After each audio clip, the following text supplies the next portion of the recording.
अस्सलामुअलैकुम students, welcome to अपनी computer class. तो स्टूडेंट, आज के लेक्चर में हम ग्रेड 10 कंप्यूटर साइंस का एक बहुत ही इम्पोर्टेंट टॉपिक स्टडी करेंगे। और स्टूडेंट, ये टॉपिक बोर्ड के पॉइंट ऑफ व्यू से बहुत ज़्यादा इम्पॉर्टेंट है और ये as a long question board में आ सकता है। तो टॉपिक है हमारा मेजर टास्क या functions of an operating system. तो स्टूडेंट, उससे पहले हमें पता होना चाहिए कि ऑपरेटिंग सिस्टम क्या होता है।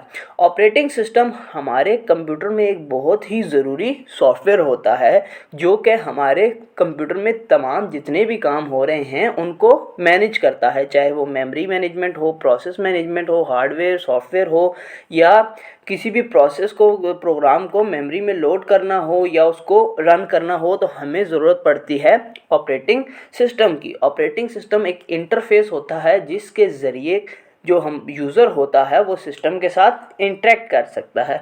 आपको पता है कि हम लोग जो अमूमन ऑपरेटिंग सिस्टम यूज़ करते हैं वो कौन सा करते हैं? Microsoft Windows. अब स्टूडेंट, इस डायग्राम को देखें, यहाँ पे एक यूज़र है।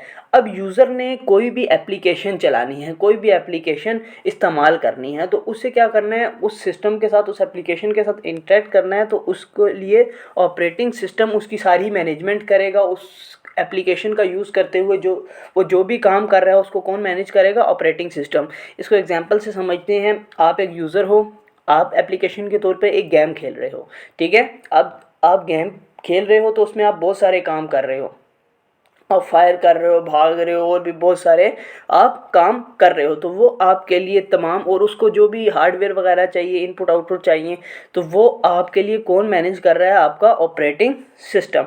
तो स्टूडेंट्स, मूव करते हैं next functions of an operating system की तरफ।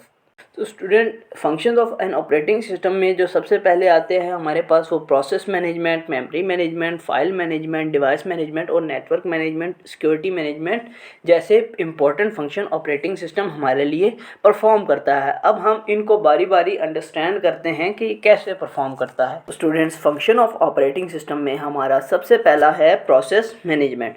तो इससे पहले आपको प्रोसेस का पता होना चाहिए। स्टूडेंट, प्रोसेस कहते हैं कोई भी एक ऐसा प्रोग्राम जो इन एग्जीक्यूशन होता है। अब ऑपरेटिंग सिस्टम उन प्रोसेस को मैनेज करता है, उनकी एग्जीक्यूशन को मैनेज करता है। कोई भी प्रोसेस है उसको सीपीयू एग्जीक्यूट करेगा, तो उस प्रोसेस को ना एज अ रिसोर्स सीपीयू का टाइम चाहिए होगा, तो वो ऑपरेटिंग सिस्टम मैनेज कर रहा होता है कि किस प्रोसेस को कितना सीपीयू का टाइम देना है, ताकि तमाम जितने भी प्रोसेस हो रहे होते हैं ना उनको फेयरली सीपीयू का टाइम दिया जा सके। तो स्टूडेंट, इसको एक एग्जांपल से समझते हैं। लेट सपोज हमारे पास ना 3 प्रोसेस हैं, ए, बी एंड सी, और तीनों कुछ ना कुछ टाइम ले रहे हैं एग्जीक्यूशन के लिए। तो ऑपरेटिंग सिस्टम ये डिसाइड करेगा, ये मैनेज करेगा कि उन्हें किस ऑर्डर में एग्जीक्यूट करना है। लेट सपोज जो अगर हम ए बी सी ऑर्डर में एग्जीक्यूट करते हैं, जो टोटल टाइम है वो लग रहा है 6 सेकेंड, और अगर हम बी सी ए ऑर्डर में एग्जीक्यूट करते हैं तो वो हमें टाइम लग रहा है 4 सेकेंड। तो ऑपरेटिंग सिस्टम ये देखेगा कि जो हमारे पास ऑर्डर 2 है उससे जो मोर एफिशिएंट और फास्टर एग्जीक्यूशन हो रही है तो वो उसकी तरफ जाएगा। स्टूडेंट, मूव करते हैं नेक्स्ट फंक्शन की तरफ जो कि है हमारा मेमोरी मैनेजमेंट।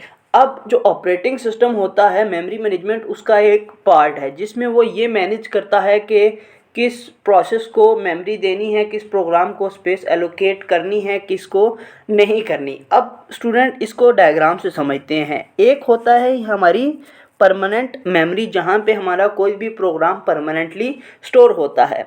एक होती है हमारी रैम, जिसे हम कहते हैं हमारी मेन मेमोरी, ठीक है। जब भी हमने कोई प्रोग्राम एग्जीक्यूट करना होता है ना, तो पहले क्या होता है कि उसको मेन मेमोरी में लोड किया जाता है। अब उसको मेन मेमोरी में लोड करना, वहाँ से एग्जीक्यूशन के लिए भेजना, वो सारा काम हमारा कौन मैनेज कर रहा होता है? हमारा ऑपरेटिंग सिस्टम मैनेज कर रहा होता है। अब लेट सपोज आपने कोई भी एप्लीकेशन है ना, वो आपका एक प्रोग्राम है, वो आपकी परमानेंट जो सेकेंडरी स्टोरेज है, जो आपकी परमानेंट स्टोरेज है वहाँ पे परमानेंटली डाउनलोड है, इंस्टॉल है, ठीक है। आप उसको जब ओपन करते हो तो वो वहाँ से लोड होता है आपकी मेन मेमोरी या रैम में। अब वहाँ आप जो भी काम कर रहे होते हो उसकी प्रोसेसेस की फॉर्म में एग्जीक्यूशन हो रही होती है, और वो हमारे लिए कौन मैनेज करता है? Operating system. तो इस तरह से ऑपरेटिंग सिस्टम हमारे लिए मेमोरी मैनेजमेंट करता है। तो स्टूडेंट मूव करते हैं नेक्स्ट की तरफ जो है फाइल मैनेजमेंट। क्योंकि ऑपरेटिंग सिस्टम के ज़रिए हम सिस्टम के साथ इंटरेक्ट कर सकते हैं, सिस्टम को समझ सकते हैं, तो ऑपरेटिंग सिस्टम के अंदर के ज़रिए ही हम फाइल और फोल्डर्स भी मैनेज कर सकते हैं। हम किसी भी फोल्डर के अंदर बहुत सारी फाइल्स को अरेंज करके रख सकते हैं या सब फोल्डर्स बना सकते हैं। ऑपरेटिंग सिस्टम की मदद से ही हम फाइल्स को रीड राइट और जैसे फंक्शंस परफॉर्म कर सकते हैं। तो स्टूडेंट फाइल मैनेजमेंट आपको समझ आ गया होगा। मूव करते हैं नेक्स्ट की तरफ जो है हमारा device management. Device management operating system ये देखता है कि हमारी जितनी भी इनपुट आउटपुट डिवाइसेस हैं, जैसे हमारे पास हमारा कीबोर्ड है, माउस है या इंटरनेट का अगर हमारे पास कनेक्शन लगा हुआ है तो उसको भी ऑपरेटिंग सिस्टम मैनेज करता है। अब जितना अच्छा ऑपरेटिंग सिस्टम इन तमाम चीज़ों को मैनेज करेगा उतना अच्छा हमारा सिस्टम की परफॉर्मेंस होगी। तो स्टूडेंट मूव करते हैं नेक्स्ट फंक्शन की तरफ जो कि है हमारा नेटवर्क मैनेजमेंट।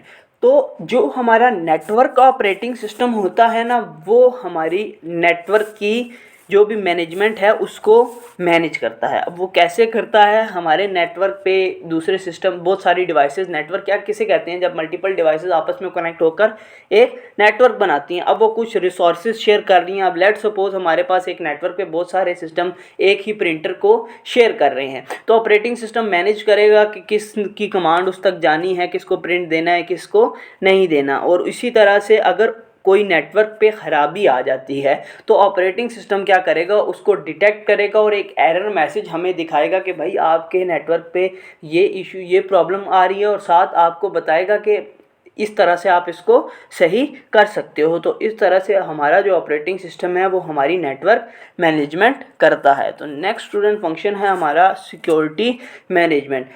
स्टूडेंट हमारे सिस्टम में ना एक एडमिनिस्ट्रेटर होता है, जो भी ऑनर होता है किसी चीज़ का हम उसे एडमिनिस्ट्रेटर कहते हैं। जैसे हमारा कंप्यूटर है, जो मालिक होता है, हमारा मोबाइल फ़ोन है तो हम उसके एडमिनिस्ट्रेटर होते हैं। तो ऑपरेटिंग सिस्टम के ज़रिए हम ना अपने सिस्टम की सिक्योरिटी को मैनेज कर सकते हैं। और वो कैसे कर सकते हैं, हम यूज़र अकाउंट क्रिएट कर सकते हैं, कुछ सिक्योरिटी पॉलिसीज़ बना सकते हैं with the help of administrator. तो और हम ना अपनी फाइल्स को अनऑथराइज्ड एक्सेस से या जो भी मालवेयर्स हैं उसके लिए एंटीवायरस वगैरह यूज़ करके उस चीज़ से प्रोटेक्ट कर सकते हैं। तो इस तरह से ऑपरेटिंग सिस्टम हमें सिक्योरिटी मैनेजमेंट करने में भी हेल्प करता है। तो स्टूडेंट्स प्रिविलेजेस कहते हैं यहाँ पे कि किसी को लिमिटेड इख्तियार देना, कि एक हद तक वो इस चीज़ को इस्तेमाल कर सकता है, उससे आगे तजावुज़ वो नहीं कर सकता। तो उम्मीद है स्टूडेंट आपको ये लेक्चर समझ आ गया होगा। स्टूडेंट ये बहुत ही इम्पॉर्टेंट टॉपिक है, तो आपने इसको अच्छे से अंडरस्टैंड करना है। स्टूडेंट मिलते हैं नेक्स्ट वीडियोज़ में, तब तक अपना ख्याल रखिएगा। अल्लाह हाफिज़।